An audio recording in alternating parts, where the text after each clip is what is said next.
Bagfuel, baby. Yeah, I think the most viral I ever went was on y'all show. Really? Yeah, I went. I mean, I had people even out of Jay-Z camp hit me about the Jay-Z story. The shit went viral. So I've everywhere from Didn't Jada, Dame call you too? Didn't Dame call you? Dame called me and said that was me that said that. Yo, Dame gonna make sure he get his credit. He hit me up. He said, "Nigga, that was me that said you was in that Honda." He said, "That was probably me. I was an asshole." You know, but respect to that. Yeah, but it was one of those, when you knew money, man, anything, from where I come from, that Honda was the hottest shit on the planet. Yeah. But when you get around people that's getting it already, Jay and Dame and them. It's a like, different nigga, level. You that man. Yeah. You the man right now. You got the hot joint. What you doing in that? It's like that. But that's the industry, man. Yeah. Like, and people be like, I watch the comments. I see all you niggas in the comments talking crazy. But when you young, you do dumb shit. And people, you let another man shame you about your, shut the fuck up. It is what they don't even see. But the problem with them is they don't understand that the music business really, when you getting it, whether niggas is with each other every day, it's a camaraderie going on too. Mm-hmm. So a lot of time when they bring it to your chest, it's because it's like, yo, bro, like. Not to tell you what to do, right? But sometimes people don't recognize the fucking position that they're in. So niggas find themselves trying to put you up on game. Like, my nigga, you the hot nigga. Like, although you might not have been able to afford this, you gotta go get it. Why? Because you're a rapper and you're out here to entertain the people. Right. You're always doing that.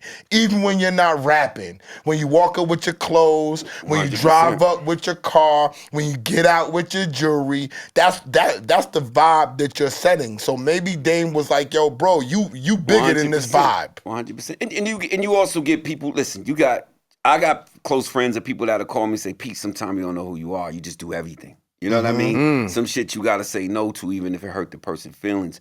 You be on shit that it might lower your value a little bit. But being from where I'm from, man, the only way I know is if somebody trying to come up, try to help them, with my celebrity, whatever this little celebrity I got is, try to help. I'm not a dude that be like, nah, I'm too big for that. And people are like, you gotta do that. Sometimes I can't do it.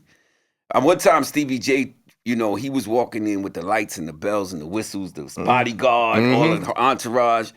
And he said, Gunz, it just makes you look bigger. It's not that I feel like a superstar. I'm that. It just makes you look bigger. But I just, me, I come dolo. I'm here dolo every time. You gotta pay a lot of money for that too. That making you look bigger is marketing and promo, and it costs money for the bells and whistles and the bodyguard. Of course, you bring people around you. It also you find yourself paying for everything. Fuck that. Yeah. But here's a true story. Yeah, another Jay-Z. Jay-Z is another one. Those are the people. And I'm not saying I don't listen to people. The worst thing you could do is not listen to somebody because you feel like they smaller than you. My uncle was a drug addict. Shot dope. That was a nigga that had to come to school because my mother wasn't coming to school. Talk to my teachers. I'd be embarrassed. She do it on purpose. This nigga coming to school nodding. However, Billy White, smartest man you could ever meet in your life. Yeah. And one thing he used to tell me was, he used to give me advice, and I used to look at him like a drunk drug addict. He used to be like, Peter, ignore the source, but absorb the content. Ignore the source. So I listen to everybody. I don't do that. But there's certain people I really pay attention to. When we signed the Def Jam, Tommy Mottola walked us over to Jay-Z, because we signed the Tommy Mottola with Cory. Yes. Walked us over to Jay-Z, told Jay-Z, take over this because I think you could do a better job with it. Just give me an override. I literally walked with Tommy Mottola from his office in the streets, drinking, talking. He didn't want to put me on the scotch. And we went to Jay-Z's office and we had L.A. Reid, Jay-Z, and everybody there. And we sat and we talked and we did the deal there. And then I went to Jay-Z's office. We on Roc-A-Fella now. In Guru is Cory's...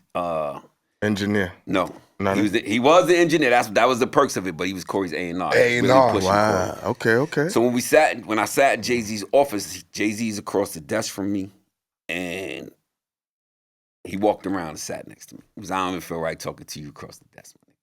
Because I was like, yo, why can't we get a drop, to announce Cory is here and this and that. He was like, you got to earn that, Gunz. He said, you sat in the room, where's Cory Roc-A-Fella chain? He's in debt. You You want to celebrate because he had mad bottles of champagnes, congratulating for being the president, all of this stuff. And Cory said he's in debt. He's $400,000 in debt. That's his budget. He didn't even sell a record yet. And you want to pop champagne and you want a chain. We don't celebrate. Teach him right, because it was just me and him. He took me in the room. Teach him right. Don't celebrate debt. Celebrate success. Wow. Yeah. Wow. He told me, and that shit you gotta pay attention to. Well, we celebrate debt. We just gave this nigga $400,000. He ain't sell one record. And you know what's crazy? You want a drop and a chain? Come on, my nigga. This is very tricky because, you know, Esso is very big on wiping out debt. And then there's a debt that we got to wipe out for us as a group that he's taking care of. Yeah. And his gift to himself is he going to get rid of the braids when he wipes out the debt.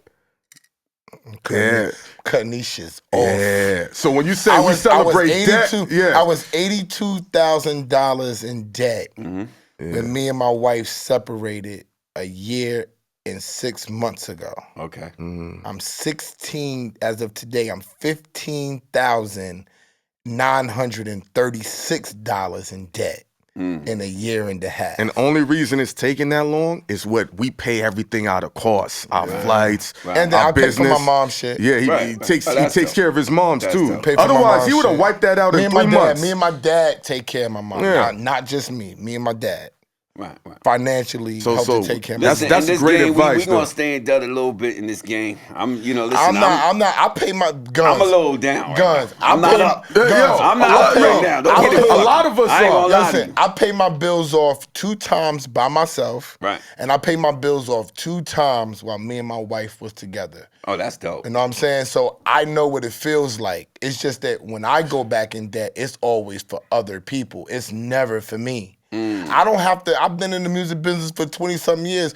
What do we really have to buy except for a house to live in, a car to drive? You don't really gotta buy clothes if you don't want to. If you want to go super dookie fly with you gotta go buy that. Yeah, but I don't buy nothing. Yeah, but we're giving Nikes. Shaq gave me this. Yeah, that's what I'm saying. Cory gave me this. We're giving Nikes. We're giving clothes. Back in the days, we were giving Timbs. Anywhere we want, custom, whatever. So I wasn't buying anything. I had no desire. Rockwilder, I did the deal for Yummy. Rockwilder gave me my first chain, the fucking charm. I still own it to this day. Yeah. I bought my own stuff, my own bracelets, my own watches. Right. So it's like, we don't have too much to buy for. I really feel like that the music business person that makes it is a victim of survivor's remorse on the highest level.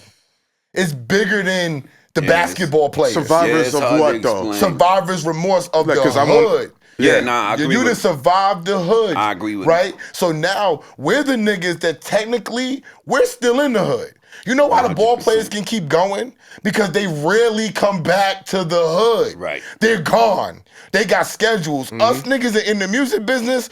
Nigga, every Sunday I'm at Cheeky House watching football if I'm in town. Yeah, I gotta go back to the block. There you go. I'm always gotta go back to the block. There you go. That's why this man says, niggas might ask me to do something and I gotta go do it. Why? That's survivor's remorse. When I don't got no bills and other people, even when it was my wife, I wanted to please her too. Yeah, that's true. But listen, there's times I had to turn back to the streets that helped me out as well. You know, the music wasn't popping, things wasn't down. I go back to the streets and niggas, here Guns. A lot, like vice versa.